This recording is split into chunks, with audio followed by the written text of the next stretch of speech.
Hello guys! Welcome to the 25th session of Blazor tutorials for beginners. In this session we will learn the use of the attribute directive.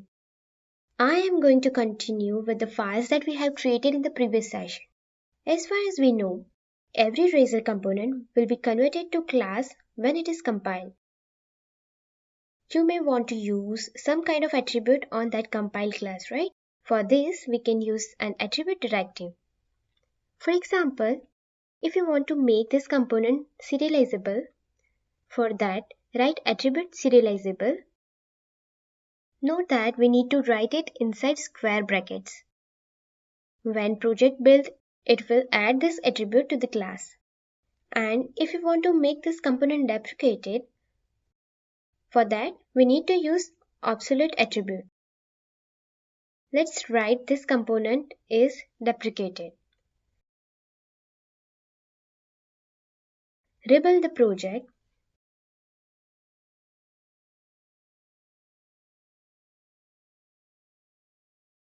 If you open the error list, we got a warning for this obsolete component.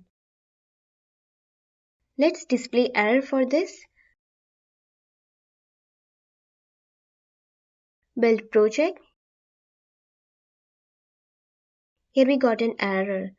Currently it displays error in class that is auto-generated for the details page component. Sometimes it displays error two times. One of them is generated file and another for Blazor component itself. If we will try to add something other than attribute, we will get an error here.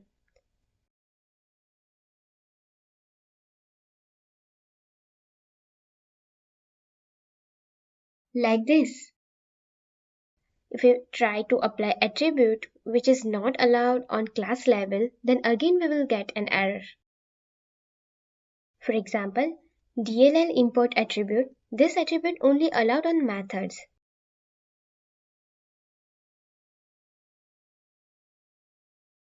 It will take some time to update. We got proper error message too.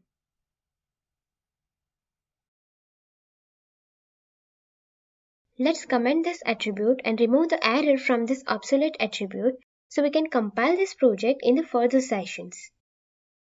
Now, let's see what we have learned in this session. Using the attribute directive, we can decorate the generated class with a specific attribute. This attribute is useful if you have developed authorization in Blazor. We can also use it inside the import file. Thanks for watching this video. If you have any doubts, please feel free to contact me. Have a nice day.